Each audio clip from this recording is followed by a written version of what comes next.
கீது மோகன்தாஸோடைய இயக்கத்தில் யஷோடைய நடிப்பில் இப்போ உருவாகிட்டு இருக்கிற படம் தான் டாக்ஸிக் அப்படின்ற படம். இந்த படம் கண்டிப்பாக இந்த வருஷம் உங்களை என்டர்டெயின் பண்ண வருது அப்படின்றதையும் சொல்லிட்டாங்க.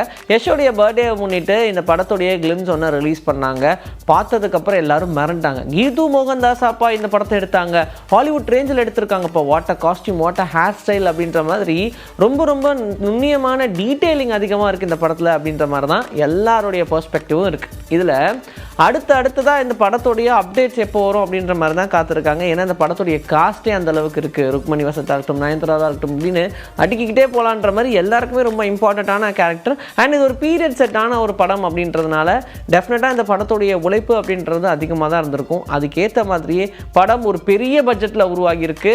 அண்ட் இந்த படத்துக்கு யஷை தவிர வேறு யாராலையும் நடிக்க முடியாது அப்படின்ற மாதிரி தான் அவருடைய கதாபாத்திரத்தையும் டிசைன் பண்ணியிருக்காங்க. ஒரு யூனிக்கான ஸ்டைல் அண்ட் பேட்டர்னோட தான் இந்த திரைப்படம் ரிலீஸ் ஆக போகுது அப்படின்றத ஓரளவுக்கு நமக்கு கன்ஃபார்மே பண்ணிட்டாங்க. சூரிய வம்சம், பூவே உனக்காக, வானத்தை போல அப்படின்னு நிறைய திரைப்படங்களை கொடுத்தவர் தான் இயக்குனர் விக்ரமன். அவரை பற்றி நமக்கு நல்லாவே தெரியும். இவருடைய இயக்கத்தில் உன்னை நினைத்து அப்படின்ற ஒரு திரைப்படம் வந்திருந்துச்சு இல்லையா?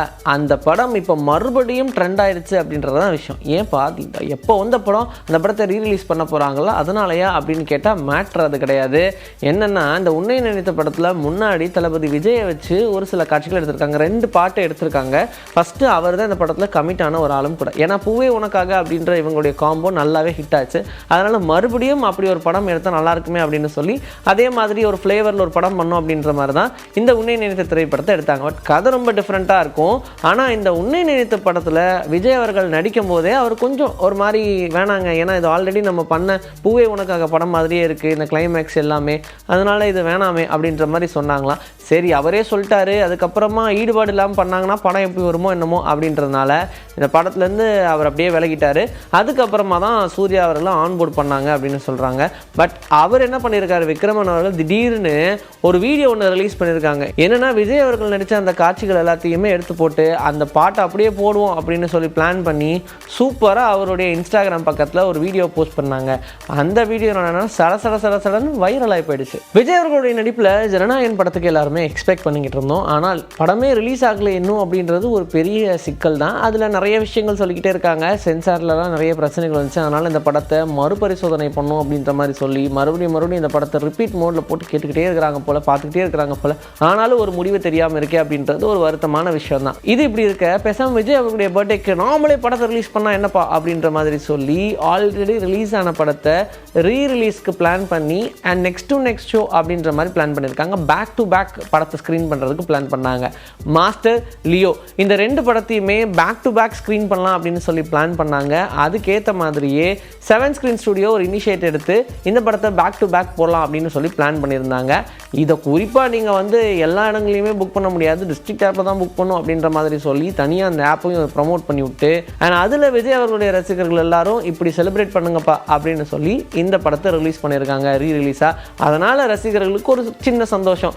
யாரெல்லாம் இன்னைக்கு ஜனநாயகன் பார்க்கணும் அப்படின்னு ஒரு துடிப்போடு இருந்தாங்களோ அவங்களாம் 2 படத்தையும் பேக் டு பேக் பார்க்கலாம், வந்து பாருங்க அப்படின்ற மாதிரி ரொம்ப சிறப்பான ஒரு விஷயத்தை பண்ணிட்டாங்கன்றனால விஜய் அவர்களுடைய ரசிகர்கள் மத்தியில் அவங்க கொடிகட்டி பறந்துட்டு இருக்காங்க. நிதிஷ் சகாதேவனுடைய இயக்கத்தில் தலைவர் தம்பி தலைமையில் அப்படின்ற படம், இந்த படத்தை பற்றி தான் இப்போ எல்லாரும் பேசிட்டு இருக்காங்க. ஏன்னா ஜீவாக்கு இந்த படம் ஒரு மிகப்பெரிய திருப்பு முனையாக இருக்கும் அப்படின்ற மாதிரி தான் டாக்கு. பிரச்சனை என்னன்னா ஜீவாவுடைய நடிப்பில் ரீசெண்டாக எந்த திரைப்படங்களும் ரிலீஸ் ஆகலை அப்படின்றது ஒரு பெரிய டிசப்பாயின்மெண்ட்டோட தான் இருக்குது. கலகலப்பு திரைப்படங்கள் மாதிரியான படங்கள்லாம் கொடுத்துட்டு நல்லா கலகலன்னு இருக்கக்கூடிய ஆளாச்சேப்பா, என்னாச்சு அப்படின்ற மாதிரி தான் எல்லாருக்கும் ஒரு கேள்வி இருந்துச்சு.